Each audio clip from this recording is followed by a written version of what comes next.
নমস্কার, Mona Lisa mini কিচেনে আপনাদের সবাইকে স্বাগত। আজকের রান্না লাল লাল খাসির মাংসের ঝোল।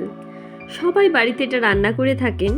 আমি কিভাবে রান্না করি তারই রেসিপিটা আপনাদের সাথে শেয়ার করলাম। এখানে আমি খাসির মাংসের মশলাগুলি রেডি করে নিয়েছি এবং একটি প্রেসার কুকারে মাংসগুলিকে সেদ্ধ করার জন্য দিয়ে দিচ্ছি। যে সকল বন্ধুরা এখনও আমার চ্যানেলটিকে সাবস্ক্রাইব করেননি, আমার ভিডিওগুলি ভালো লেগে থাকলে চ্যানেলটিকে সাবস্ক্রাইব করে দেবেন। দিয়ে দিচ্ছি আদা রসুনের অল্প পেস্ট, দিয়ে দিচ্ছি সামান্য মাংসের মতো নুন। আমি এখানে 700 মাংস নিয়েছি, সেই অনুযায়ী মশলা এবং লবণের পরিমাণ ব্যবহার করেছি। দিয়ে দিচ্ছি 1 চামচ হলুদ এবং সামান্য পরিমাণে জল দিয়ে প্রায় আমি 10 থেকে 12টা সিটি প্রেসার কুকারে দিয়েছি। এবারে আমি আদা এবং রসুনের একটি পেস্ট তৈরি করে নিচ্ছি।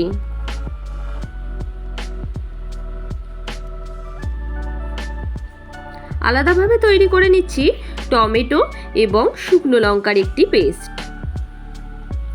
তেলের মধ্যে এবারে বড় বড় করে কেটে রাখা আলুগুলোকে ফ্রাই করে নেব লাল লাল করে।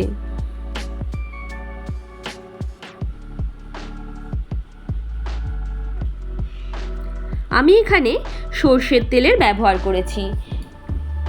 মাটন রান্না করার সময় আমি সর্ষের তেল দিয়েই রান্না করি, তাতে মাটনের স্বাদ আরও ভালো আসে। দেখুন আলুগুলো আমার সুন্দর ভাজা হয়ে গেছে। আমি এবার আলুগুলিকে একটি আলাদা পাত্রে তুলে নিচ্ছি।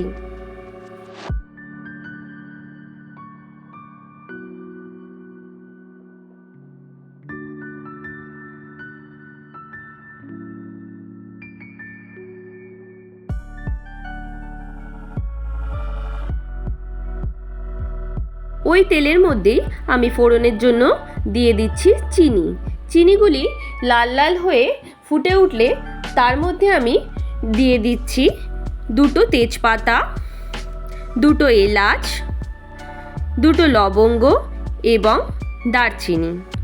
ফোড়নটা একটু ভাজা ভাজা হয়ে গেলে তার মধ্যে দিয়ে দিচ্ছি 2টো বড় সাইজের পেঁয়াজ কুচি।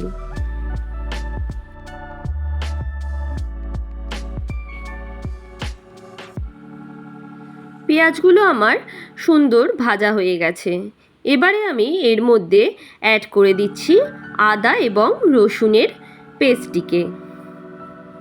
আদা এবং রসুনের পেস্টটিকে 2 থেকে 3 মিনিট গ্যাস বাড়িয়ে ভালো করে ভেজে নেব এবং তার সাথেই অ্যাড করে দিচ্ছি স্বাদ অনুযায়ী লবণ এবং 1 চামচ হলুদ। যেহেতু সেদ্ধ করার সময় আমি হলুদের ব্যবহার এবং লবণের ব্যবহার করেছি, তাই এখানে কিন্তু পরিমাণ বুঝেই দিতে হবে।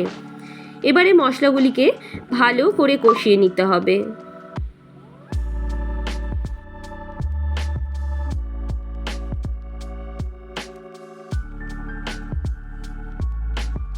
মশলাগুলি আমার এখানে কষানো হয়ে গেছে। এবারে আমি দিয়ে দিচ্ছি শুকনো লঙ্কা এবং টমেটোর পেস্টটিকে।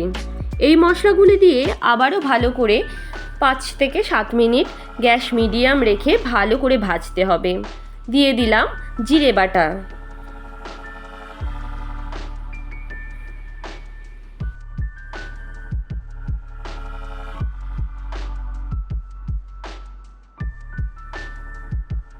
দেখুন মশলাগুলি আমার কষানো হয়ে গেছে।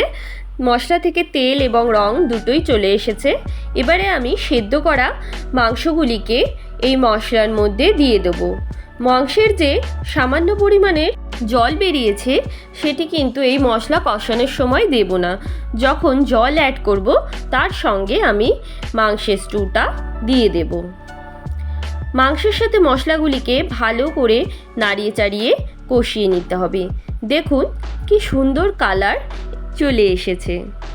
আবারও মশলাগুলিকে ভালো করে কষিয়ে নিয়ে তার মধ্যে অ্যাড করে দিচ্ছি ভেজে রাখা আলুগুলি দিয়ে আবারও 5 থেকে 6 মিনিট ভালো করে মিডিয়াম আঁচে কষিয়ে নিতে হবে।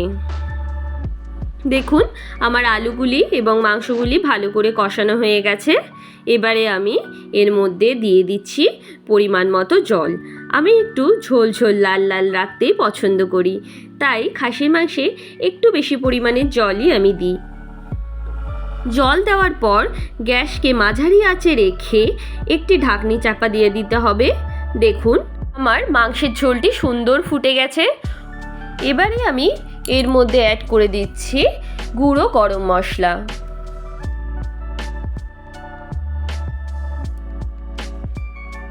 আমার কিন্তু মাংসের ঝোলটি প্রায় হয়ে গেছে। আমি এবারে ঘি দিয়ে মাংসের ঝোলটিকে নামিয়ে নেব।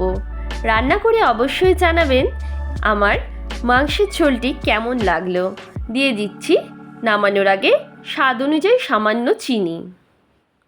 যে সকল বন্ধুরা আমার সঙ্গে রয়েছেন তাদেরকে জানাই অসংখ্য ধন্যবাদ।